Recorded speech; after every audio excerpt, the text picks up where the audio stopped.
Hello friends, very good evening. Welcome to 10th October daily Hindu news analysis. Friends, ఈ వీడియోలో మనము 10th October Hindu news పేపర్లో publish అయినటువంటి important ఆర్టికల్స్ని both prelims and as well as mains పర్స్పెక్టివ్లో ఏ విధంగా అడుగుతారు అనేటువంటి విషయాలు మనం ఇంటిగ్రేట్గా డిస్కస్ చేస్తామండి ఇక్కడ. So let's start the discussion. So friends, as part of LTX classes మన యాప్లో ప్రొవైడ్ చేసేటువంటి అన్ని కోర్సెస్ మీద కూడా మీకు ఫ్లాట్ 20% ఆఫ్ అయితే కనుక లభిస్తుందండి.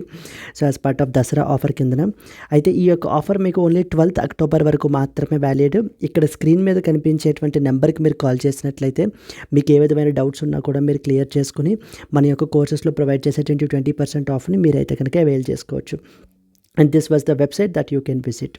So let's start the discussion. Friends, మనము Delhi edition of the Hindu news paper నుంచి ఆర్టికల్స్ని అయితే కనుక తీసుకుంటామండి.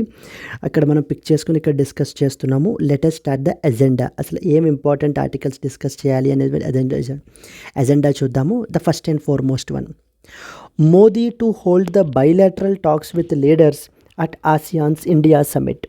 సో ఆసియాన్ ఇండియా సమిట్ అని చెప్పేసి మనకైతే రీసెంట్గా న్యూస్లో ఉంది. ఇది మనకి GS పేపర్ 2 ఇంటర్నేషనల్ రిలేషన్స్ అండర్లో మనం దీన్ని కవర్ చేయాలి. దెన్ నెక్స్ట్ వన్, CCS అంటే క్యాబినెట్ కమిటీ ఆఫ్ సెక్యూరిటీ అని అర్థం, clears the deals for 31 MQ-9B drones and as well as the submarines. ఇది మనకి GS పేపర్ 3 డిఫెన్స్ అండర్లో మనం అయితే డిస్కస్ చేయాలండి. దెన్ ద నెక్స్ట్ వన్ వచ్చేసి RBI holds the rate at 6.5%, shifts the stands to neutral. ఇది మనకి GS పేపర్ 3 బ్యాంకింగ్లో మనం చూడాలి దీన్ని, banking పర్స్పెక్టివ్లో.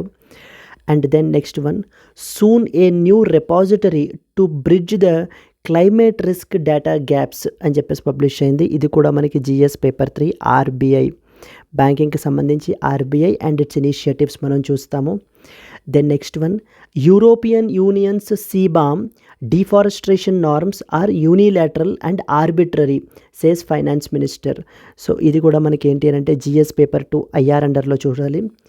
So then next one, transform work places into supportive spaces అని చెప్పేసి ఆర్టికల్ పబ్లిష్ అయింది సంథింగ్ రిలేటెడ్ టు మెంటల్ హెల్త్కి సంబంధించి. ఇది మనకి GS పేపర్ 2 హెల్త్ అండర్లో మనం చూస్తామండి. So these are the important articles that will be covering. So let's start the discussion. So before that there was a small announcement అండి from our LTX classes. మనం provide చేసేటువంటి UPSC general studies prelims cum mains మీకు live plus recorded అయితే అందుబాటులో ఉంటుంది. As part of the Dasara offer మీకు 30,000 rupees charge చేసేటువంటిది కేవలం మీకు 24,000 రూపీస్కి అందుబాటులో ఉంటుంది. అండ్ ఇది కూడా మీకు లైఫ్ టైం వ్యాలిడిటీ తోటి అయితే కనుక వస్తుందండి. ఈ యొక్క ఆఫర్ వచ్చేసి మీకు valid up till 12th October వరకు మాత్రమే వ్యాలిడ్. ఇక్కడ స్క్రీన్ మీద కనిపించేటువంటి నెంబర్కి మీరు కాల్ చేసినట్లయితే మీకు ఏ విధమైన డౌట్స్ ఉన్నా కూడా మీరు క్లియర్ చేసుకోవచ్చు. And this was the website that you can visit. Similarly we are providing the optionals as well. మన దగ్గర అన్ని పాపులర్ ఆప్షనల్స్ ఉన్నాయి. Political science and international relations, public administration, socio, anthro and Telugu literature. As part of the Dasara offer కింద 25,000 charge చేసేటువంటిది మీకు 20,000 రూపీస్కి మీకు అందుబాటులో ఉంటుందండి. ఇది కూడా లైఫ్ టైం వ్యాలిడిటీ తోటి వస్తుంది. 12th October is the final valid thing అనమాట, మనకి వ్యాలిడిటీ డేట్. ఇక్కడ స్క్రీన్ మీద కనిపించే నెంబర్కి మీరు కాల్ చేయొచ్చు. So the first and foremost article చూద్దాం. Modi to hold the bilateral talks with leaders at ASEAN India summit అండి. ఆసియాన్ అనేటువంటిది మనకి ఏంటంటే one of the regional grouping. ASEAN stands for association of south east Asian nations అని అర్థం. మీరు తెలిసే ఉంటుంది మీకు, సౌత్ ఈస్ట్ ఏషియన్ నేషన్స్. ఓకేనా. ఈ ఆసియాన్ అనేటువంటిది ఇప్పుడు మన యొక్క ఏషియా తీసుకుంటే మనము సౌత్ ఏషియాలో ఉన్నాం అనమాట. అయితే ఈ కంట్రీస్ అన్నీ కూడా సౌత్ ఈస్ట్ ఏషియా రీజియన్లో ఉండేటువంటి కంట్రీస్ అన్నీ కూడా కలిపి ఒక గ్రూప్ని అయితే ఫామ్ చేసుకున్నాయి. దాని పేరే మనకి ఆసియాన్. సో ఆసియాన్ అనేటువంటిది మనకి ఏంటి అంటే ఇప్పుడు రీసెంట్గా ASEAN and as well as India summit attend చేయడానికి, ఆసియాన్ అండ్ ఇండియా సమిట్ ఒక సమిట్. రెండోది వచ్చేసి ఏంటి అని అంటే కనుక ఈస్ట్ ఏషియా సమిట్. ఈ యొక్క 2 సమిట్స్ని కూడా అటెండ్ చేయడానికి మన యొక్క honourable prime minister is visiting Laos. So Laos అనేటువంటిది one of the ASEAN country అండి మనకిది. అయితే ఈ లావోస్ని అయితే కనుక అటెండ్ చేస్తున్నారు. వెళ్తున్నారు, విజిట్ చేస్తున్నారు, where we will be attending the ASEAN India summit and as well as the East Asia summit అనమాట. వీటి గురించి మనం ఇంపార్టెంట్ పాయింట్స్ అయితే డిస్కస్ చేద్దాం. So first and foremost, prime minister Narendra Modi will visit the Laos to attend the 21st ASEAN India edition summit and the 19th East Asia summit అయితే కనుక మనము attend అయితే కనుక చేయబోతున్నాము. So these events are happening in the backdrop of Myanmar crisis and maritime issues such as South China sea dispute. ఇప్పుడు మనకి ఈ యొక్క కాన్ఫరెన్సెస్ ఏవైతే ఉన్నాయో మనకి ఈ యొక్క మయన్మార్ క్రైసిస్ సిచ్యువేషన్లోను అండ్ అలాగనే South China sea dispute. So మీరు తీసుకున్నట్లయితే కనుక China is making the more territorial claims in the South China sea. So through publishing something called as 9 line అని. సో ఈ యొక్క పక్కన ఉన్నటువంటి నైబరింగ్ కంట్రీస్ ఫిలిప్పైన్స్, వియత్నాము, వీళ్ళతోటి మనకి ఏంటి అని అంటే కనుక టెన్షన్స్ అనేటువంటివి ఈ రీజియన్లో పెరుగుతున్నాయి అన్నమాట.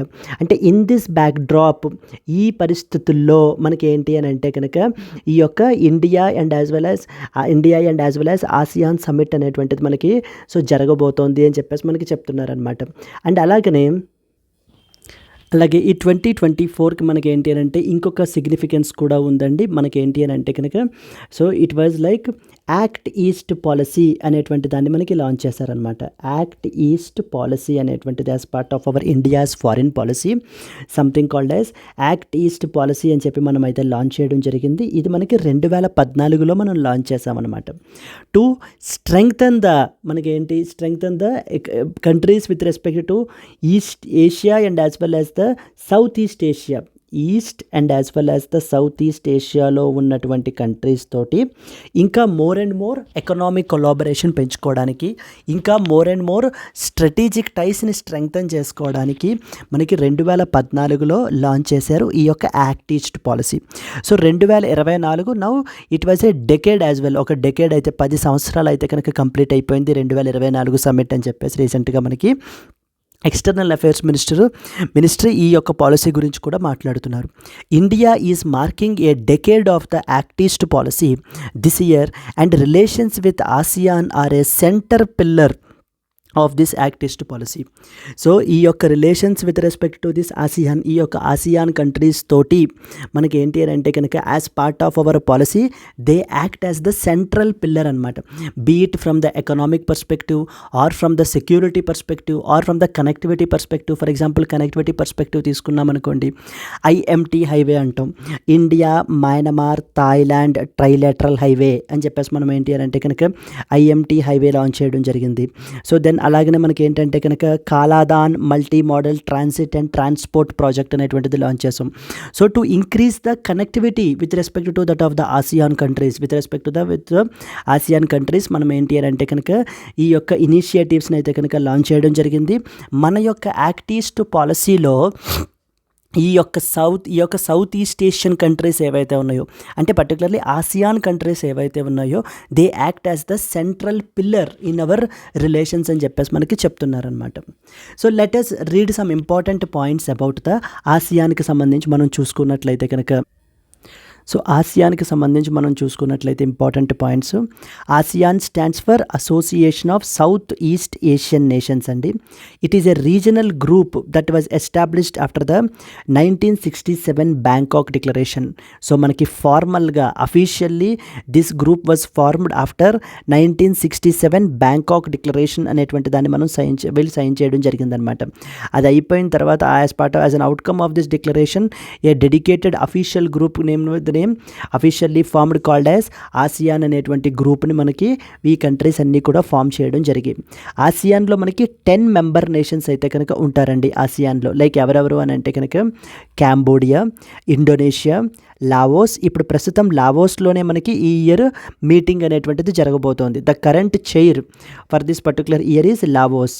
And then we have Malaysia, Philippines, Singapore, Thailand, Vietnam, Myanmar, Brunei, Darussalam. So ఈ యొక్క 10 కంట్రీస్ కూడా మనకి ఏంటి అని అంటే కనుక ఆసియాన్లో member countries. Most and important point ఏంటంటే you should understand that India is not a member of ASEAN. Even this was a prelims question that was asked.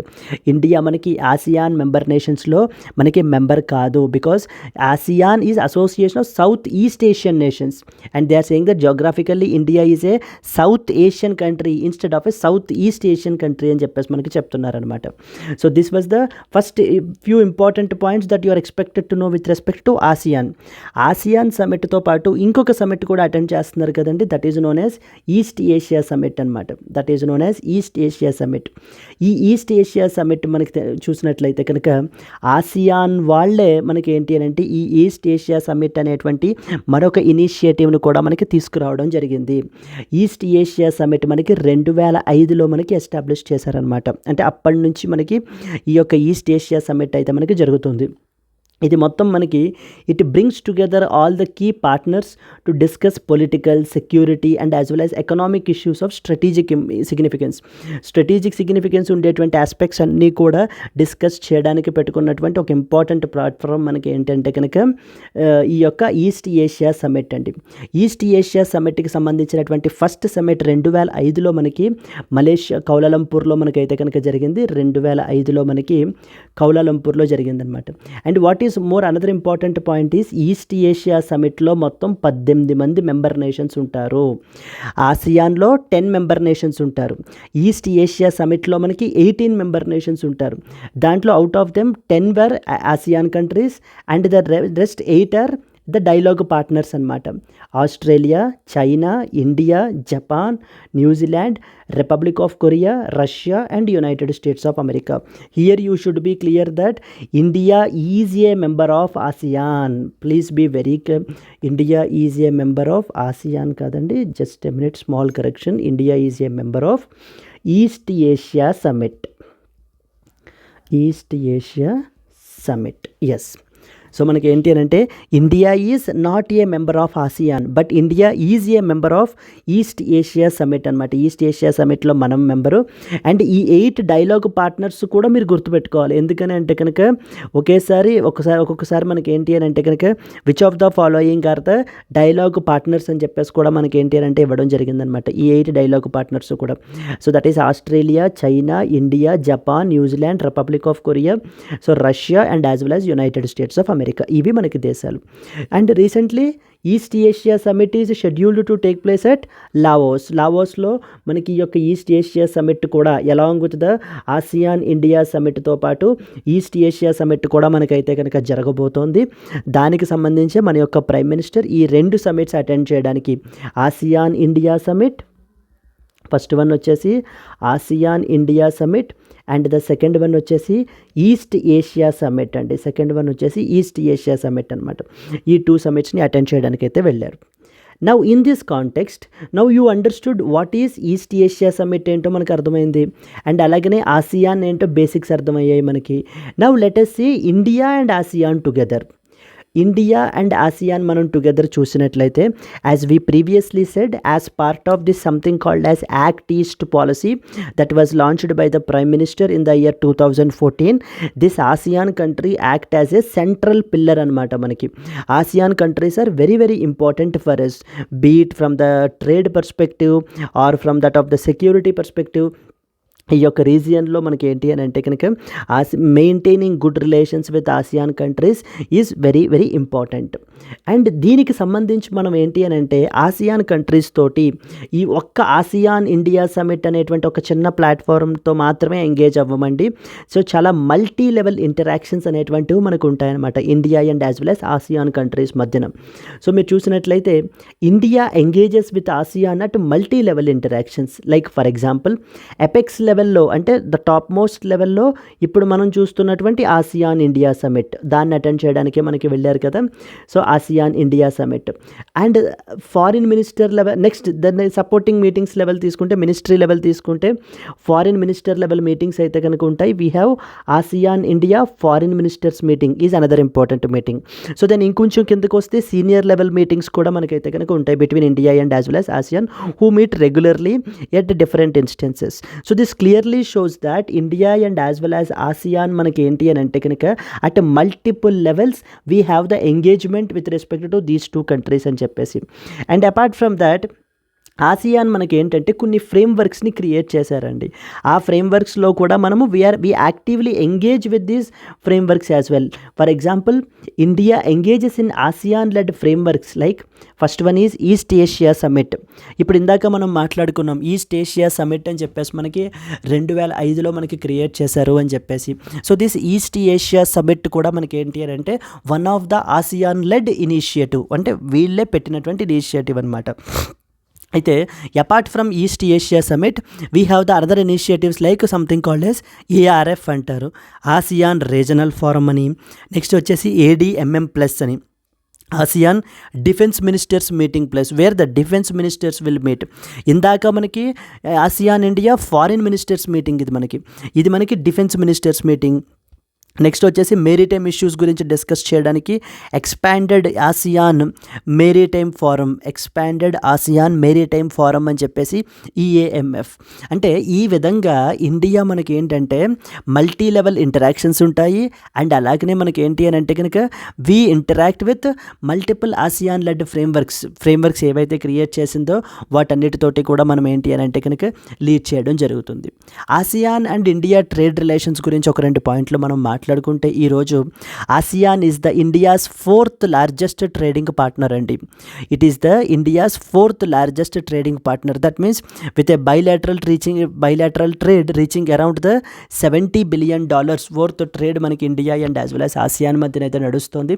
In that context ASEAN as a group is very very important for us, particularly even if you look at from the trade పర్స్పెక్టివ్లో కూడా మనం చూసుకున్నా కూడా ASEAN అనేటువంటి grouping మనకి చాలా important.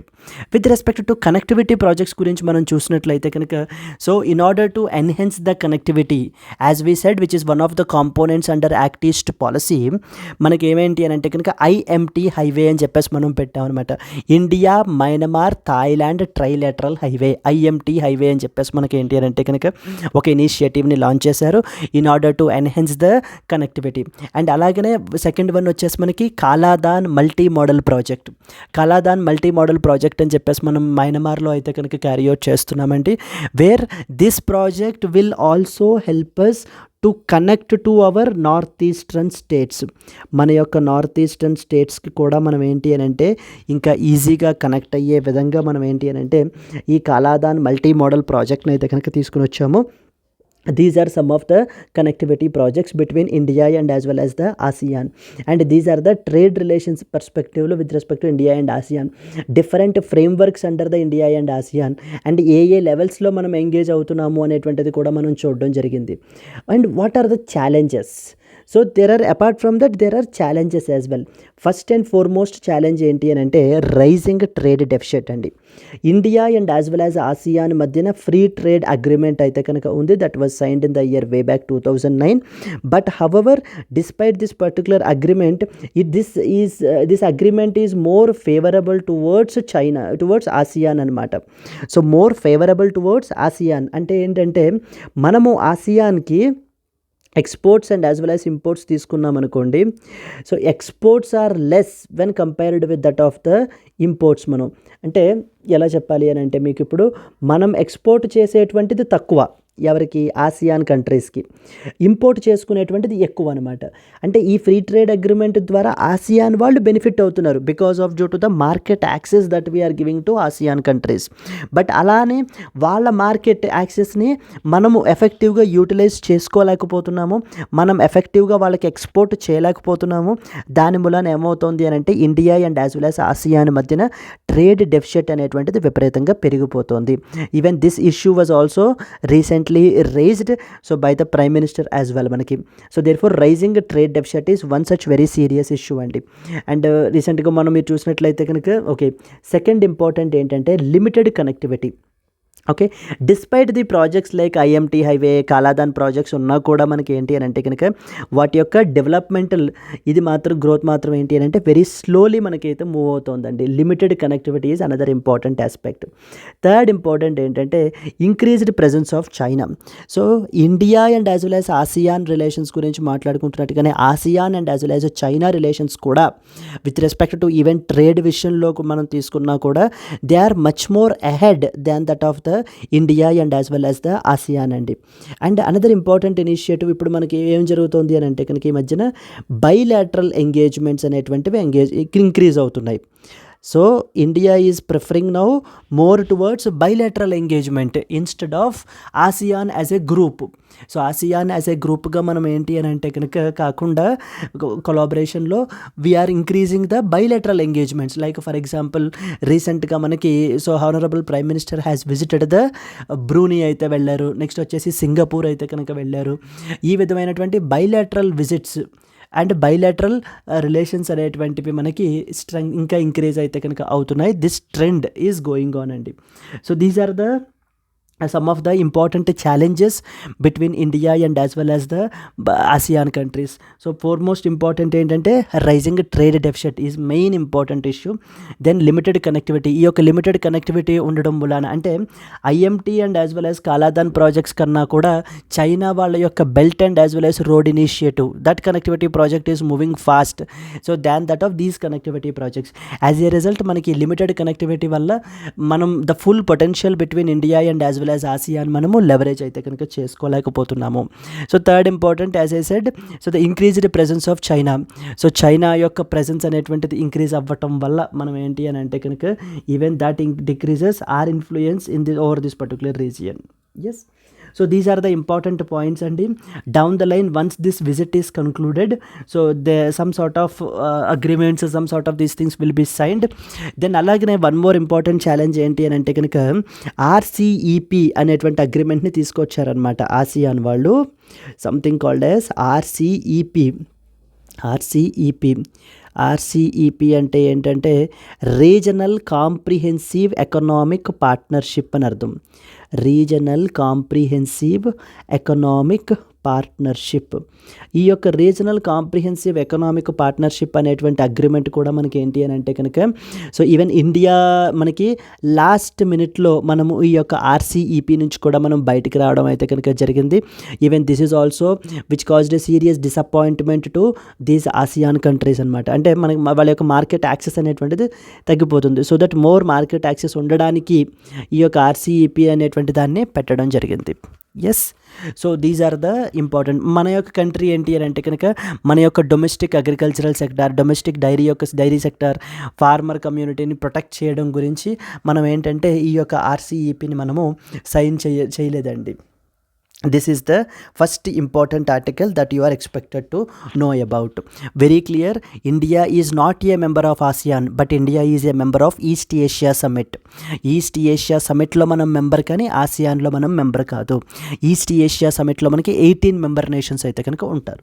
That was the first important thing, and there are so many challenges aithe inka further ga unnayandi that we will discuss in the upcoming classes, because ee visit manaki inka continue avutundi kabatti after the outcomes we will discuss more and more points.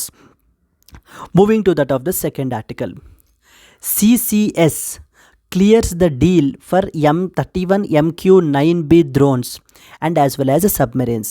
CCS అంటే మనకి ఏంటంటే కనుక cabinet committee of security అని అర్థం. Cabinet committee of security. So okay, the cabinet committee on security CCS which is headed by the prime minister, which is headed by prime minister. ఈ యొక్క committee వాళ్ళు రీసెంట్గా మనకి 31 MQ-9B డ్రోన్స్ అనమాట. MQ-9B డ్రోన్స్ని మనం ఏంటి అని అంటే కనుక ప్రొక్యూర్ చేసుకోవడానికి, పర్చేస్ చేయడానికి మనకి ఏంటి అని అంటే కనుక ఈ యొక్క డీల్ని మనకి అప్రూవ్ అయితే కనుక చేశారు క్యాబినెట్ కమిటీ ఆఫ్ సెక్యూరిటీ వాళ్ళు. ఈ 31 MQ-9B డ్రోన్స్ మనం ఎక్కడి నుంచి ప్రొక్యూర్ చేసుకుంటాము? From the United States of America.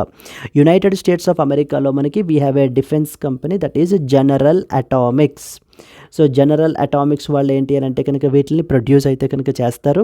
As part from there we are procuring these 31 MQ-9B డ్రోన్స్ని, అన్మ్యాన్డ్ ఏరియల్ వెహికల్స్ని మనము ప్రొక్యూర్ అయితే చేసుకుంటున్నాం. అండ్ అలాగే indigenous construction of 2 nuclear attack submarines SSNస్ని పర్చేజ్ చేయడానికి కూడా మనం ఏంటి అని అంటే కనుక క్యాబినెట్ కమిటీ అయితే కనుక అప్రూవల్ అయితే ఇచ్చారండి. So let us read some important points. మనకి అయితే ఈ యొక్క MQ-9B డ్రోన్స్ని పర్చేస్ చేయడానికి ఇంతకుముందు మనకి DAC డిఫెన్స్ అక్విజిషన్ కౌన్సిల్ వాళ్ళు అయితే అప్రూవల్ అయితే ఇచ్చారు. ఇప్పుడు మనకి this cabinet committee on security వాళ్ళు ఇచ్చేటువంటిది ఏంటి అని అంటే కనుక this was the final approval that was being given by the cabinet committee of the security. Okay, so the cabinet committee on security approved the 2 high profile deals for the purchase of the 31 MQ-9B high altitude long endurance hail unmanned aerial vehicles అంటే these are nothing but drones అని అర్థం అనమాట, from the general atomics of the United States of America. and the next one వచ్చేసి ఏంటి అని అంటే కనుక submarine attack indigenous construction of the submarines is the another important thing that the deal was signed. So first and foremost మన point చూసుకున్నట్లయితే ఈ యొక్క MQ-9B drone అనేటువంటిది ఏంటంటే it is one of the versions of MQ-9 reaper and it has 2 models ఉంటాయన్నమాట దీంట్లో మనకి, sky guardian and as well as the sea guardian అని చెప్పేసి. అంటే ఇండియన్ నేవీకి అండ్ అలాగే ఇండియన్ ఎయిర్ ఫోర్స్ అండ్ ఆర్మీకి సో ద డిఫరెంట్ వాళ్ళకి ఏంటి అంటే డిఫరెంట్ యూటిలిటీస్కి ఉపయోగపడడానికి మనకి ఏంటంటే డిఫరెంట్ మోడల్స్ని వీళ్ళు అయితే కనుక తయారు చేస్తున్నారు, like in the form of sky guardian and as well as the నేవీకి ఉపయోగపడడానికి సీ గార్డియన్ అని చెప్పేసి. ఇది మనకి అమెరికా వాళ్ళ యొక్క defence company that is known as General Atomics వాళ్ళు అయితే కనుక మనకి మ్యానుఫ్యాక్చర్ అయితే చేస్తారండి. దిస్ డ్రోన్ ఈ యొక్క డ్రోన్ ఏదైతే ఉందో it can fly around 40,000 feet high making it useful for watching the Himalayan border areas. ఈ యొక్క డ్రోన్స్ని మనకి మెయిన్లీ మనకి ఏంటి అని అంటే కనుక బార్డర్ విజిలెన్స్ సర్వేలెన్స్ మెజర్స్ చేయడానికి, ఎనీ హ్యుమానిటేరియన్ ఎయిడ్ ప్రొవైడ్ చేయడానికి, లేకపోతే ఎనీ సెర్చ్ అండ్ రెస్క్యూ ఆపరేషన్స్లో ఉపయోగించుకోవడానికి వీటికైతే కనుక మనము ఈ యొక్క 9B డ్రోన్స్ని అయితే కనుక ఉపయోగిస్తాం. అదే మనకి రాశారనమాట, బార్డర్ ఏరియాస్లో useful for watching the Himalayan border ఏరియాస్ని మనం ఏంటి అని అంటే కనుక వాచ్ చేయడానికి, సర్వేలెన్స్ మెజర్స్ పర్పస్కి కూడా మనము ఈ యొక్క డ్రోన్స్ని అయితే కనుక ఉపయోగించుకోవచ్చు. అండ్ అలాగనే హ్యుమానిటేరియన్ ఎయిడ్ ప్రొవైడ్ చేసే విషయంలోనూ search and rescue operations carry out చేయడము, సో ద బార్డర్ ఎన్ఫోర్స్మెంట్, ఈ ఆస్పెక్ట్స్ అన్నిటిలో కూడా మనం ఏంటంటే ఈ యొక్క MQ-9B drones has very wide applications. So both for the Indian navy and as well as Indian army and as well as air force యొక్క నీడ్స్కి fulfil చేయడానికి మనం ఏంటంటే వీటిల్ని జనరల్ అటామిక్స్ నుంచి పర్చేజ్ అయితే చేస్తున్నాము. So that is one thing. And the next important మనకు తెలియాల్సింది ఏంటంటే something called as CCS. What does it mean by cabinet committee on security? So cabinet committee, so చాలా రకాల క్యాబినెట్ కమిటీస్ ఉంటాయండి మనకి, like we have the cabinet committee on security, cabinet committee of economic affairs, appointments committee of the cabinet committee of appointments, cabinet committee of parliamentary affairs, ఇలా రకరకాల cabinet committees ఉంటారు. మీకు GS paper 2 పాలిటీలో ఈ cabinet committees అన్నీ కూడా మనం చాలా క్లియర్గా స్టడీ చేయాలి. In that one of the very important committee particularly from the defence perspective is cabinet committee on security. Cabinet committee on security is headed by that of the prime minister. Please be very clear, ఇక్కడ మనల్ని confuse చేస్తారు. Where they will be giving you the ministry of defence will be the head of the cabinet committee on security అని అంటారు. Absolutely wrong. It is the prime minister is the head of the cabinet committee on security అండి. So వీళ్ళు ఏంటి అని అంటే కనుక all the security related aspects, మన యొక్క కంట్రీకి సంబంధించినటువంటి సెక్యూరిటీ రిలేటెడ్ ఆస్పెక్ట్స్ అన్నింటినీ గురించి కూడా they discuss, debate, and it is the apex body అంటే the top most body when it comes to appointment of officials in the national security bodies. So మన కంట్రీలో ఉన్నటువంటి important national security bodies appointments విషయంలో కూడా cabinet committee on security plays a very crucial role. Apart from that important decisions on defense policy and the expenditure and on all the matters of the India's security. ఇప్పుడు మీరు చూసినట్లయితే so defence policy, defence ఎక్స్పెండిచర్కి సంబంధించి ఇప్పుడు మీరు MQ-9B drones purchase చేయడానికి కూడా final approval provide చేస్తున్నటువంటిది కూడా మనకి ఈ యొక్క క్యాబినెట్ కమిటీ ఆఫ్ సెక్యూరిటీనే. ఇవన్నీ కూడా వీళ్ళ యొక్క ఆస్పెక్ట్స్. ఎగ్జామ్ పర్స్పెక్టివ్లో మనకి ఇంకేమడుగుతారంటే ఇందులో మనకి ఎవరెవరు మెంబర్స్ అని మీరు చూసుకున్నట్లయితే prime minister will be the chairperson of this particular cabinet committee of security, then we have the ministry of defence, then we have the home affairs, finance and as well as external affairs ministries. వీళ్ళందరూ కూడా మనకి ఏంటంటే కనుక so that means ministers of defence, home affairs, finance and as well as external affairs. So వీళ్ళందరూ కూడా మనకి ఈ యొక్క క్యాబినెట్ కమిటీ ఆన్ సెక్యూరిటీలో మనకి మెంబర్స్ అవుతారండి. ఇందాక మనం అనుకుంటున్నప్పుడు MQ-9B డ్రోన్స్కి ఫైనల్ అప్రూవల్ మనకి ఎవరిచ్చారు? మనకి క్యాబినెట్ కమిటీ ఆఫ్ సెక్యూరిటీ వాళ్ళు ఇచ్చారు. అంతకంటే ముందు ఎవరిచ్చారు? So the initial approval defence acquisition council వాళ్ళు ఇచ్చారు. So you are also expected to know about the defence acquisition council as well apart from the cabinet committee of security. Defence acquisition council మీరు చూసుకున్నట్లయితే కనుక it is established under the defence ministry for guiding the defence procurement planning. So మనం ఏవైనా procure చేసుకోవడానికి, acquire చేసుకోవడానికి so ఈ approvals అనేటువంటిది provide చేసేటువంటి ఒక ఇంపార్టెంట్ అపెక్స్ బాడీ మనకి ఈ యొక్క డిఫెన్స్ ఎక్విజిషన్ కౌన్సిల్ అనమాట. ఈ యొక్క డిఫెన్స్ ఎక్విజిషన్ కౌన్సిల్ యొక్క చైర్పర్సన్ మినిస్ట్రీ ఆఫ్ డిఫెన్స్. ఇక్కడ మీరు డిఫరెన్స్ చూసుకోవాలి. క్యాబినెట్ కమిటీ ఆఫ్ సెక్యూరిటీ అయితే కనుక హెడ్ వచ్చేసి ప్రైమ్ మినిస్టర్. దెన్ నెక్స్ట్ వచ్చేసి డిఫెన్స్ ఎక్విజిషన్ కౌన్సిల్ అయితే కనుక హెడ్ వచ్చేసి మనకి ministry of defence. Defence minister will be the head అండి మనకి. ఓకే, ఇది మనకి 2001లో like after the Kargil war మనకి ఈ యొక్క డిఫెన్స్ ఎక్విజిషన్ కౌన్సిల్ అయితే కనుక మనకి క్రియేట్ చేయబడడం అయితే జరిగింది. So this about defence acquisition council, cabinet committee of security and as well as MQ-9B drones గురించి, unmanned aerial vehicles from the General Atomics గురించి మనం ఏంటంటే స్టడీ చేయాలి. ఫస్ట్ ఆర్టికల్ మనకి యాక్ట్ ఈస్ట్ పాలసీ గురించి మనం మాట్లాడుకున్నాము. India and as well as ఆసియాన్కి సంబంధించినటువంటి సమ్ ఇంపార్టెంట్ పాయింట్స్ని మనం అయితే డిస్కస్ చేయడం జరిగింది.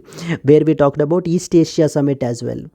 Moving to that of the third article, RBI holds the rate at 6.5%. Shift the stance to neutral. So okay, మనకి ఏంటి అని అంటే కనుక మానిటరీ పాలసీ కమిటీ అని చెప్పేసి మనకు ఉంటుందని చెప్పి మనం లాస్ట్ క్లాస్లో మనం డిస్కస్ చేసాం కదా. We have something called as MPC. MPC stands for monetary policy committee. Monetary policy committee అని చెప్పేసి మనకి ఏంటి అని అంటే కనుక ఒక ఇంపార్టెంట్ కమిటీ అయితే కనుక ఉంటుందండి. ఈ కమిటీలో మనకి ఏంటంటే 6 మెంబర్స్ అయితే కనుక ఉంటారు. ఈ 6 మెంబర్స్లో 3 మెంబర్స్ వచ్చేసి మనకి గవర్నమెంట్ RBI నుంచి వస్తారు. ఇంకొక 3 మెంబర్స్ వచ్చేసి మనకి ఏంటంటే గవర్నమెంట్ అయితే కనుక అపాయింట్ చేస్తుంది. అయితే రీసెంట్లీ మొన్న కపుల్ ఆఫ్ డేస్ బ్యాక్ ఈ యొక్క 3 మెంబర్స్ని గవర్నమెంట్ అయితే కనుక అపాయింట్ చేశారు by reconstituting the monetary policy committee. అయితే ఈ 3 మెంబర్స్ యొక్క టెన్యూర్ మీరు తీసుకున్నట్లయితే 4 years is basically the tenure. అయితే ఈ MPC అనేటువంటి బాడీ మనకి ఏం చేస్తుంది అని అంటే మన కంట్రీలో ఉన్న ఇన్ఫ్లేషన్ని కంట్రోల్ చేయడానికి ప్రయత్నిస్తారు. ఇన్ఫ్లేషన్ని వీళ్ళు ఏ విధంగా కంట్రోల్ చేస్తారు అని అంటే కనుక through the benchmark interest rates. Interest రేట్స్ని వేరీ చేస్తూ, బెంచ్ మార్క్ ఇంట్రెస్ట్ రేట్స్ అనమాట. ఇంట్రెస్ట్ రేట్స్ని వేరీ చేస్తూ అంటే చేంజ్ చేస్తూ మన కంట్రీలో ఇన్ఫ్లేషన్ని కంట్రోల్ చేసేటువంటి ఇంపార్టెంట్ కమిటీయే మనకి monetary policy committee. Yes, so inflation and as well as liquidity. మీరు ఇంకో పాయింట్ తెలుసుకోవాలి ఇక్కడ, liquidity versus inflation. Liquidity and as well as inflation. Liquidity and inflation ఎప్పుడూ కూడా directly proportional to each other అండి. అంటే whenever the liquidity is rising in the market, liquidity అంటే money supply అనమాట. So money, so cash. Liquidity ఎప్పుడైతే మనకి money supply ఎప్పుడైతే మనకి పెరుగుతుందో మార్కెట్లో, ఇన్ఫ్లేషన్ కూడా ఆటోమేటిక్గా పెరిగిపోతుంది. ఓకే, లిక్విడిటీ ఎప్పుడైతే తగ్గుతుందో మనకి ఇన్ఫ్లేషన్ కూడా తగ్గుతుంది అనేటువంటి ఆస్పెక్ట్ ముందు మీరు చాలా క్లియర్గా ఉండాలన్నమాట ఆ విషయం. ఇప్పుడు RBI ఏం చేస్తుందంటే తన యొక్క ఇంట్రెస్ట్ రేట్ అనేటువంటి వెపన్ని యూజ్ చేసుకుని మార్కెట్లో ఉన్న ఈ లిక్విడిటీని కంట్రోల్ చేస్తారు. ఎప్పుడైతే ఈ లిక్విడిటీని మనం కంట్రోల్ చేస్తామో ఇన్ఫ్లేషన్ ఆటోమేటిక్గా కంట్రోల్ అవుతుంది అనేటువంటి అజంప్షన్స్ తోటి మనం ముందుకైతే వెళ్ళడం జరుగుతుంది. You should understand that there will be multiple factors అయితే కనుక అసోసియేట్ అయ్యి ఉంటాయండి, not from a single factor. So we can determine this thing. Okay, so ఇప్పుడు మనం చూసినట్లయితే కనుక one of the benchmark interest rate ఏంటి అని అంటే కనుక that is known as repo rate. RBI holds the rate at 6.5% in the meeting of the monetary policy committee recently. First and foremost తెలియాల్సినటువంటి bench mark rate ఏంటంటే కనుక repo rate అని అర్థం. So repo stands for repurchase obligation. Repurchase obligation అని అర్థం అండి మనకి repo అంటే కనుక. Repo stands for repurchase obligation. Okay, అంటే ఏంటది అసలు ఈ రెపో రేట్ అంటే ఏంటి మనకి? ఇది అంటే it is the interest rate వడ్డీ అనమాట. It is the interest rate at which the RBI will lend the money to commercial banks when they are on short of funds. So ఎప్పుడైతే commercial banks దగ్గర డబ్బులు ఉండవో for short term needs purpose గురించి RBI దగ్గర నుంచి అప్పు తెచ్చుకోవచ్చు. RBI దగ్గర నుంచి అప్పు తెచ్చుకోవచ్చు అనమాట. అప్పు తెచ్చుకుంటే మరి ఊరికే ఇవ్వరు. ఇప్పుడు ఫర్ ఎగ్జాంపుల్ మనం వెళ్ళి బ్యాంకు వెళ్ళి అప్పు తెచ్చుకోవాలి అని అంటే ఊరికే మనకి డబ్బులు ఇస్తారా? ఇవ్వరు కదా. In the similar fashion banks కూడా వెళ్ళి ఆర్బీఐ దగ్గర అప్పు తెచ్చుకోవాలి అని అంటే కనుక ఊరికే మనీ అనేటువంటిది ఇవ్వరు. Some interest will be charged on it. And ఎంత ఇంట్రెస్ట్ రేట్ మనకి ఆర్బీఐ చార్జ్ చేస్తుందో కమర్షియల్ బ్యాంక్స్ మీదన, దాన్నే మనం ఏమంటామంటే రెపో రేట్ అని చెప్పేసి అంటామండి. మరి ఇక్కడ రీపర్చేస్ ఆబ్లిగేషన్ అని చెప్పేసి రాసాం కదా. What does it mean by repurchase obligation అంటే అర్థం ఏంటంటే కనుక, ఇప్పుడు ఫర్ ఎగ్జాంపుల్ ఇప్పుడు మనం ఏదైనా బ్యాంక్ వెళ్ళి లోన్ అడిగామనుకోండి, the first and foremost thing that they will ask you is collateral. అంటే గ్యారంటీ ఏంటి? So do you have any land documents or property documents or gold అని చెప్పేసి మనకి ఏంటి అని అంటే కనుక కోలాటరల్ మనకి బ్యాంక్స్ అయితే అడుగుతాయి. అదేవిధంగా ఆర్బీఐ దగ్గరికి బ్యాంక్స్, కమర్షియల్ బ్యాంక్స్ వెళ్ళి లోన్ తీసుకోవడానికి వెళ్ళినప్పుడు సో మనకి ఆర్బీఐకి కూడా కోలాటరల్ అనేటువంటిది సబ్మిట్ చేయాలి. సో ఆ కోలాటరల్ మనకి ఏం సబ్మిట్ చేస్తారు అని అంటే something called as G-sec. G-sec అంటే గవర్నమెంట్ సెక్యూరిటీస్ అని అర్థం. గవర్నమెంట్ సెక్యూరిటీస్ని ఆర్బీఐకి మనకి ఇది పెట్టి అక్కడ పెట్టి మనకి వీళ్ళు అంత వర్త్ లోన్స్ అనేటువంటివి తెచ్చుకుంటారు. బట్ అగైన్ మనకి ఏంటి అని అంటే కనుక అవే కమర్షియల్ బ్యాంక్స్ మళ్ళీ ఆర్బీఐ దగ్గర నుంచి ఏవైతే గవర్నమెంట్ సెక్యూరిటీస్ ఆర్బీఐ దగ్గర పెట్టాయో వాటిని మళ్ళీ రీపర్చేస్ చేసుకోవాలి. అంటే that obligation is there on the banks to repurchase again those government securities which have been kept at RBI. So this is what is the repo rate అని అర్థం. అంటే apart from that normal పర్చేస్తో పాటు మనకి ఏంటంటే interest రేట్ని కూడా RBI charge చేస్తుంది. Okay, so you should now you have understood that commercial బ్యాంక్స్కి ఎప్పుడైనా కూడా షార్ట్ టర్మ్ ఫండ్స్ అవసరమైనప్పుడు అలాంటప్పుడు వీళ్ళు బ్యాంక్కి ఆర్బీఐని అప్రోచ్ అయితే కనుక at a particular interest rate government సెక్యూరిటీస్ని తీసుకుని వచ్చి మనకి లోన్ అయితే కనుక తీసుకుంటారు అని చెప్పేసి మీకు అర్థమైంది కదా. నెక్స్ట్ ఈ రెపో రేట్ని యూజ్ చేసుకుని మనకి ఆర్బీఐ ఏం చేస్తుంది అని అంటే కనుక ఇన్ఫ్లేషన్ని కంట్రోల్ చేస్తుందండి. It is used to control inflation and as well as liquidity in the market. So the current repo rate is 6.5%. So the current repo rate is 6.5%. ఇప్పుడు ఫర్ ఎగ్జాంపుల్ మనకి హైపోథెటికల్ సిచ్యువేషన్ తీసుకుందాం. మార్కెట్లో ఇప్పుడు inflation అనేటువంటిది చాలా ఎక్కువగా ఉంది. So very high inflation is very హైగా ఉంది. మనకి ఇన్ఫ్లేషన్ వెరీ హైగా ఉన్నప్పుడు మనకి ఎవరు ఇబ్బంది పడుతుంటారు? కన్జ్యూమర్స్ ఇబ్బంది పడుతూ ఉంటారు. కన్జ్యూమర్స్ అనేవాళ్ళు ఇబ్బంది పడుతూ ఉంటారు. ఎప్పుడైతే ఇన్ఫ్లేషన్ వెరీ హై ఉందో అర్థం ఏంటంటే మార్కెట్లో వెరీ హై లిక్విడిటీ ఉందని కూడా అర్థం అనమాట. వెరీ హై లిక్విడిటీ కూడా ఉంది అని చెప్పేసి ఇప్పుడు ఆర్బీఐ ఇంట్రెస్ట్ రేట్ ద్వారా మనకి దేన్ని కంట్రోల్ చేయొచ్చు? ఈ లిక్విడిటీని మనకి కంట్రోల్ చేస్తారు. ఈ యొక్క లిక్విడిటీని మనకి కంట్రోల్ అయితే కనుక చేస్తారు. సో వెరీ హై లిక్విడిటీ ఉంది అని చెప్పేసి ఇప్పుడు మనకి ఏంటంటే ఈ యొక్క లిక్విడిటీని కంట్రోల్ చేయడానికి ఆర్బీఐ వాళ్ళు ఏం చేస్తారంటే రెపో రేట్ ఏదైతే ఉందో దాన్ని మనకి ఏంటంటే ఇంక్రీజ్ చేసేస్తారండి. రెపో రేట్ని ఇంక్రీజ్ చేస్తారు. ఇప్పుడు రెపో రేట్ ఇంక్రీజ్ చేయటం వల్ల ఏమవుతుంది? ఇప్పుడు బ్యాంక్స్కి ఇప్పుడు రెపో రేట్ తక్కువకి వడ్డీకి మనం ఇచ్చామనుకోండి, బ్యాంక్స్ కన్జ్యూమర్స్ కూడా తక్కువ వడ్డీకి ఇస్తాయి. ఇప్పుడు మనం రెపో రేట్ని పెంచడం వల్ల బ్యాంక్స్ కూడా ఏం చేస్తాయి? ఎక్కువ వడ్డీకి మనకి కన్జ్యూమర్స్కి లోన్స్ అనేటువంటివి ప్రొవైడ్ చేస్తాయి. కన్జ్యూమర్స్కి మరి ఎప్పుడైతే ఎక్కువ వడ్డీ మనం లోన్స్ ఇస్తున్నామో so generally they will be discouraged to take the loans. They will not take the loans. అంతే కదా. సో ఇప్పుడు కొత్త హోమ్ లోన్స్ కానివ్వండి ఏవైనా కూడా ఎవరైనా ఏం చేస్తారు? ఆగుతారు. ఇప్పుడు వడ్డీ రేట్లు చాలా ఎక్కువ ఉన్నాయి, సో లెటస్ వెయిట్ అని చెప్పేసి మనకి ఏంటి అని అంటే కనుక ఆగిపోతారు. It basically discourages.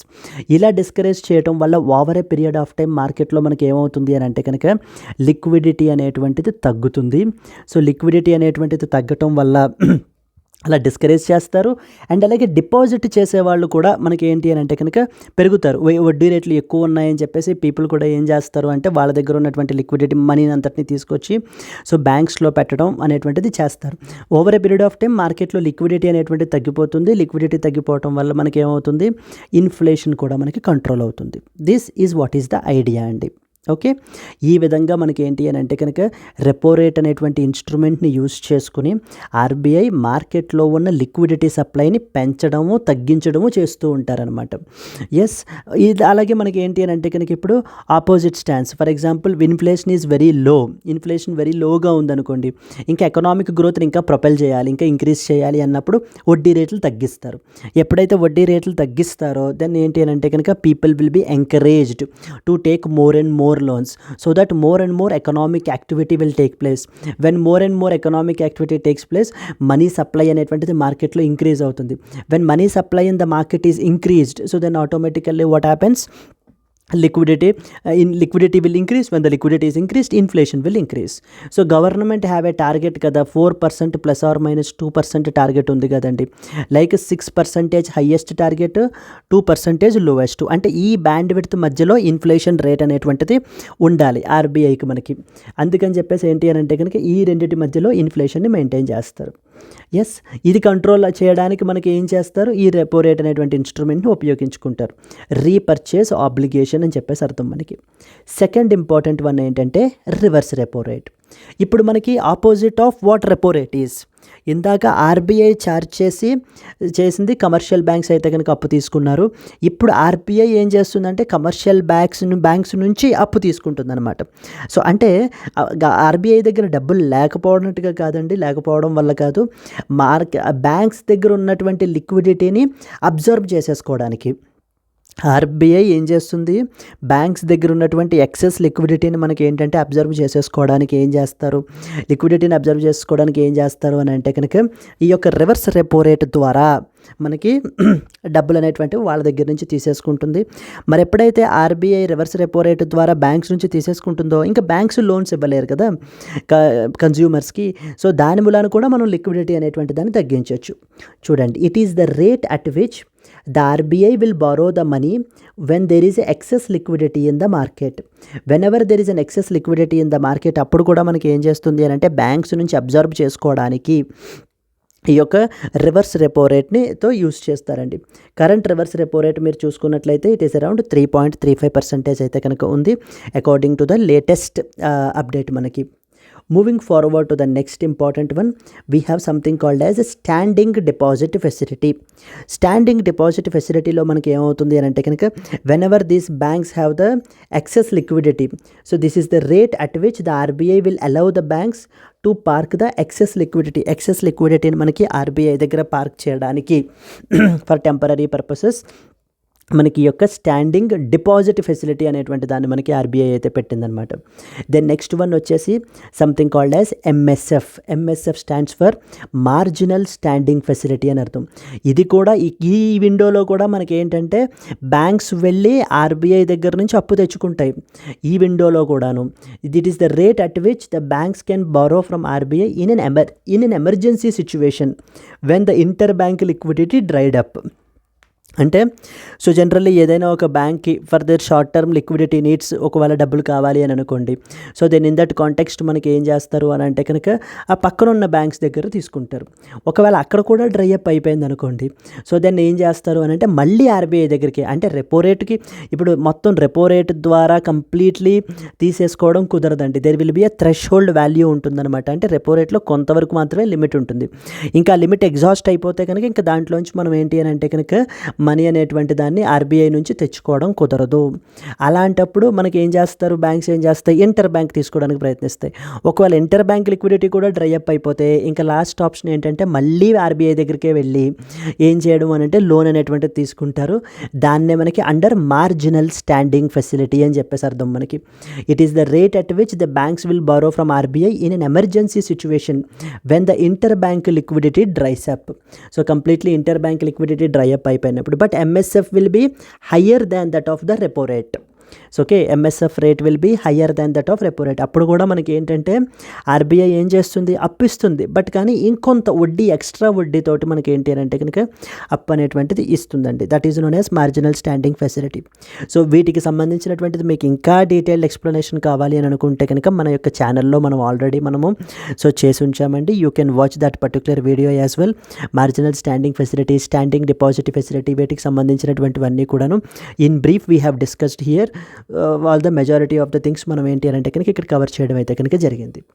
Yes, let us move forward to that of the next important article. మనకి soon a new repository to bridge the climate risk data gaps. Okay, so this is something related to now climate change అండి.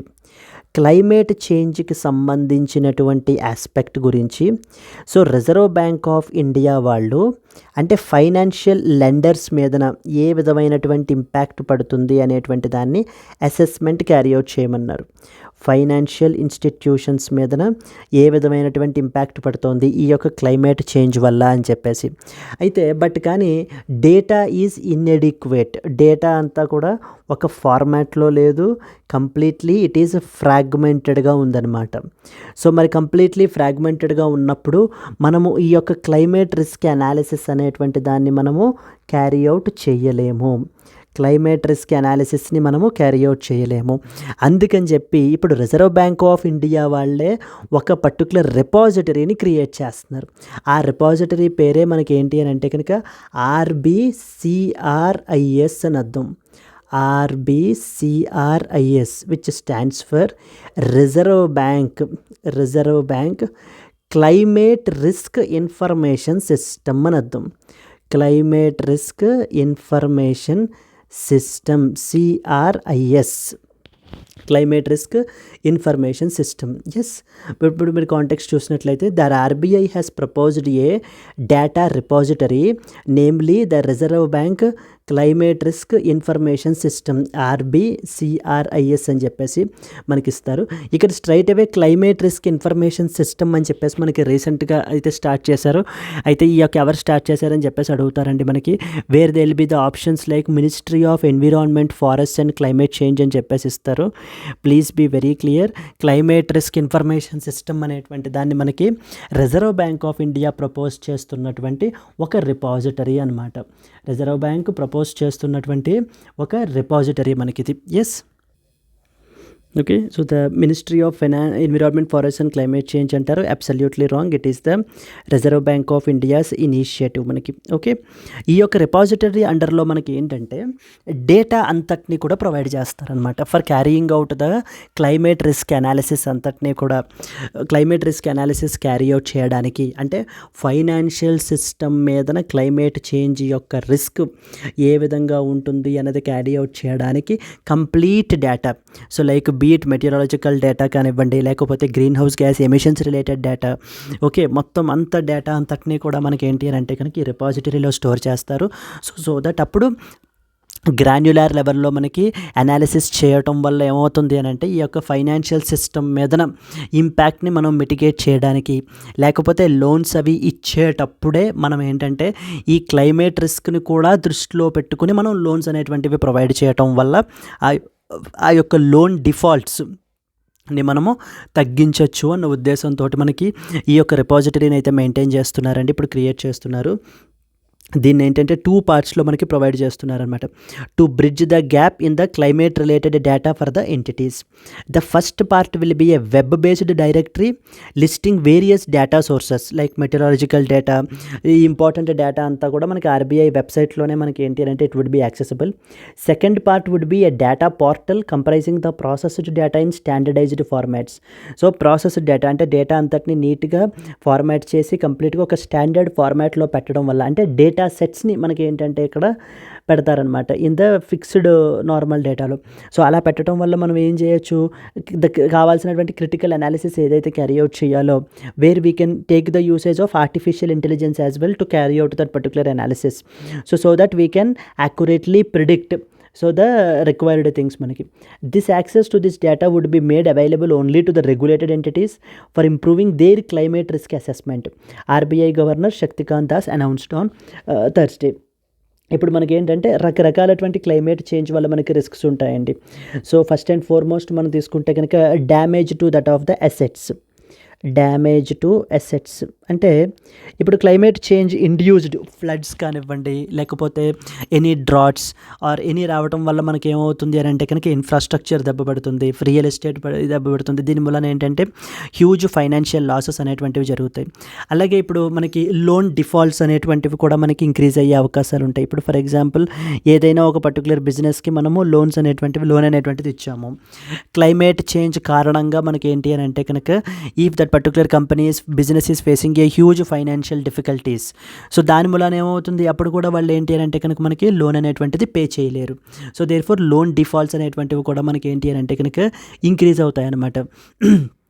Okay, so then insurance losses అనేటువంటివి ఉంటాయి. ఈ విధంగా so ఇలాంటి multiple ఇవి ఉండటం వలన మనకి ఏంటి అని అంటే కనుక రిస్క్స్ అంటారు, మనకి క్లైమేట్ రిస్క్స్ అంటారు, క్లైమేట్ చేంజ్ రిస్క్స్ అని. అయితే ఈ క్లైమేట్ చేంజ్ రిస్క్స్ని మనం ఏంటి అని అంటే కనుక తగ్గించడానికి మనం ఏంటంటే కనుక అంటే అనాలిసిస్ని క్యారీ అవుట్ చేయడానికి క్లియర్గా ఫైనాన్షియల్ సిస్టమ్ మీద ఎంత ఇంపాక్ట్ పడుతుంది అనేటువంటి అనాలిసిస్ని క్యారీ అవుట్ చేయడానికి ఆర్బీఐ వాళ్ళు తీసుకొస్తున్నటువంటి డేటా రిపాజిటరీ. ఎందుకు తీసుకొస్తున్నారు, ఎందుకంటే డేటా అంతా కూడా ఒక ఫిక్స్డ్ ఫార్మాట్లో, ఒక స్టాండర్డ్ ఫార్మాట్లో అనాలిసిస్ చేసే విధంగా అట్ గ్రాన్యులర్ లెవెల్లో యాక్యురేట్గా చేసే విధంగా మనకి లేకపోవడం మూలాన, because of due to the lack of data in standard formats, so the reserve bank of India has brought up this something called as CRIS. So that is climate risk information system అని చెప్పేసి మనకి అర్థమండి. Climate risk information system. Please be very clear, ministry of finance, environment, forest and climate change వాళ్ళు అయితే ఇది చేశారని అడుగుతారు, because ఎందుకంటే something related to climate change కాబట్టి. But no, it is RBI has done it. Yes, this was the another important article that you need to know about. Yes, and moving to the next one. Yes, there was a small announcement. So friends, as part of the NCERTs are very very important for the exam perspective and manaki, because manaki basics ni clear chestayi. In that, to prepare for NCERTs comprehensively, we have launched the NCERT foundation course అయితే కనుక మనం launch చేయడం జరిగింది. As part of the Dasara offer మీకు so 5,000 charge చేసేటువంటిది 4,000 రూపీస్కి మీకు అయితే కనుక అందుబాటులో ఉంటుంది. ఇది కూడా మీకు లైఫ్ టైం వ్యాలిడిటీ తోటి వస్తుంది. ఆఫర్ వచ్చేసి valid up till 12th October వరకు మాత్రమే valid friends. Let's move to the next article. European Union's CBAM and deforestation norms are unilateral, arbitrary, says Finance Minister. So European union వాళ్ళు మనకి రీసెంట్గా ఏంటి అని అంటే కనుక 2 ఇంపార్టెంట్ నార్మ్స్ని తీసుకొచ్చారండి. ఫస్ట్ వన్ వచ్చేసి ఏంటి అని అంటే కనుక CBAM అని అర్థం. CBAM అంటే మనకి carbon border adjustment mechanism. Carbon border adjustment mechanism. Okay, second one వచ్చేసి మనకి ఏంటి అని అంటే కనుక European union deforestation regulation. Okay, European union deforestation free regulation. European union deforestation free regulation.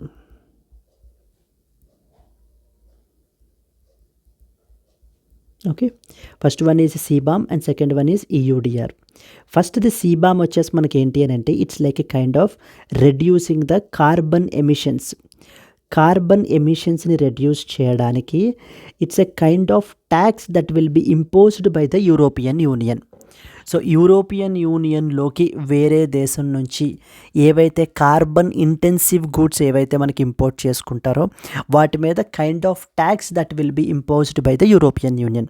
So the tax అనేటువంటిది ఎంత ఉంటుంది అని అంటే depending upon the carbon content that is there in those particular products. ఆ పర్టికులర్ ప్రొడక్ట్స్లో ఎంత carbon content ఉంటే అంత హై ట్యాక్స్ అనేటువంటిది ఇంపోజ్ అయితే కనుక చేస్తాము. So it is basically to reduce the carbon ఎమిషన్స్ని మేము తగ్గించడానికి అయితే కనుక ఈ ట్యాక్స్ని అయితే కనుక ఇంపోజ్ చేస్తున్నాము అని చెప్పేసి CBAMని అయితే ప్రపోజ్ చేశారు.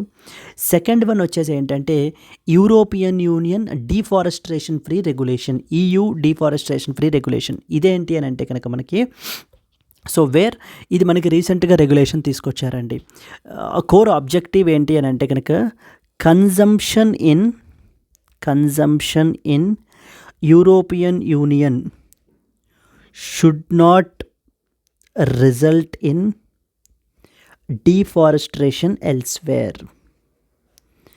Consumption in European union should not result in deforestation elsewhere. అంటే ఏంటంటే యూరోపియన్ యూనియన్ మార్కెట్లో సేల్ చేయడానికి గూడ్స్ని వేరే కంట్రీస్లో డిఫారెస్ట్రేషన్ని క్యారీ అవుట్ చేసి అక్కడ ప్రొడ్యూస్ చేసి అది యూరోపియన్ యూనియన్కి ఎక్స్పోర్ట్ చేస్తాము అని అంటే కనుక దట్ ఈస్ నాట్ యాక్సెప్టబుల్.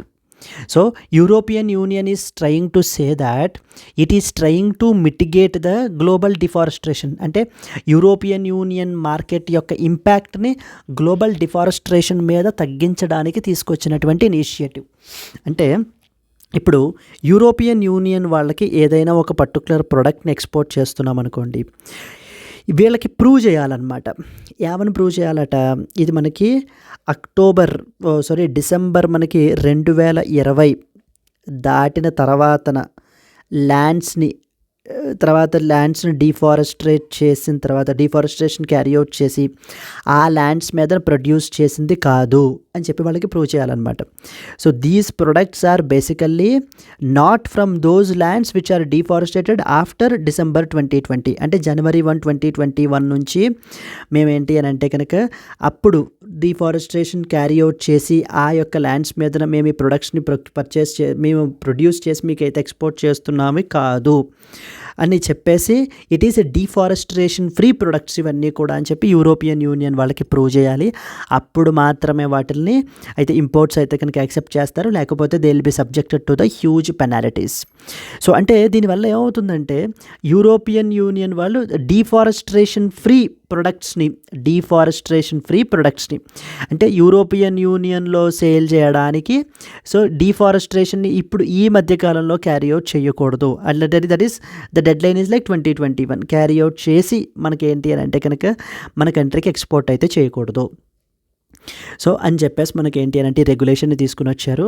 మనకి ఒక ఫైనాన్స్ మినిస్టర్ ఈ సీబామ్ని లేకపోతే కనుక ఈ యూడిఆర్ని రెండింటిని కూడా ఏం చెప్తున్నారు అంటే they are unilateral in nature. So అంటే బైలాటరల్ డిస్కషన్స్ లేకుండా యూరోపియన్ యూనియన్ తనకు తాను ఎటువంటి డిస్కషన్స్ కూడా చేయకుండా ఆర్బిట్రరీగా మనకి ఏంటి అని అంటే కనుక ఇలాంటి రెగ్యులేషన్స్ని అయితే కనుక పెడుతున్నారు. ఇలాంటి రకమైనటువంటి ట్రేడ్ బ్యారియర్స్ని అయితే కనుక ఇంపోజ్ చేస్తున్నారు. సో మేము మల్టిపుల్ ప్లాట్ఫామ్స్లో వెళ్ళనైతే వీటి గురించి అయితే కనుక ఇష్యూ అయితే రైజ్ చేస్తున్నాము అని చెప్పేసి ఇప్పుడు మనకి ఈ యొక్క యూడిఆర్ వచ్చేసి ఇప్పుడు December 2024 నుంచి మనకి ఏంటి అని అంటే కనుక స్టార్ట్ అవబోతోంది అని చెప్పేసి అయితే చెప్తున్నారు. So but there are news items as well like 1 year పాటు మళ్ళీ దీన్ని ఏంటి అని అంటే కనుక డిలే చేయడం అయితే కనుక జరిగిందండి. Yes, this is the important things that you are expected to know. So friends, if you really love our classes, మనము డైలీ లైవ్ కరెంట్ అఫైర్స్ అయితే కనుక చేస్తున్నామండి. Daily live current affairs classes అయితే కనుక మనం చేస్తున్నాము. So where like we will be discussing not only from the Hindu but from the other sources like Indian Express, Down to Earth, Press Information Bureau, ఇలాంటి వాటిని sources నుంచి మనం ఏంటంటే ఆర్టికల్స్ని pick చేసుకుని ఇక్కడ మనం క్లాస్లో డిస్కస్ చేయడం అయితే జరుగుతుంది.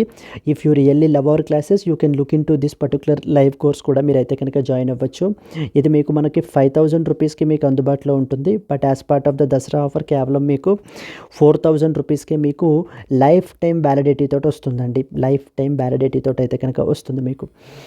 అండ్ అలాగనే మీకు మనకి కావాల్సినటువంటి మీకు పీడిఎఫ్స్, నెక్స్ట్ వచ్చేసి ఎప్పటికప్పుడు quizzes for course correction, every week మీకు క్విజెస్ ఉంటాయి. ఓకే, ఆ విధంగా మీరు కోర్స్ కరెక్షన్స్ అనేటువంటివి కూడా మీరు చేసుకోవచ్చు. ఒకవేళ మీకు if you are really interested, if you are really a serious aspirant, you can contact this particular number as well. Yes అండి, these are the important things. And coming to the today's question, carbon border adjustment mechanism CBAM is associated with a G7, G20, SCO and as well as European Union. So if you know the answer, please do comment your answer, friends. At the same time, if you have liked the video, please do like it, and let's meet again tomorrow. Until then, happy learning and all the best. Bye bye.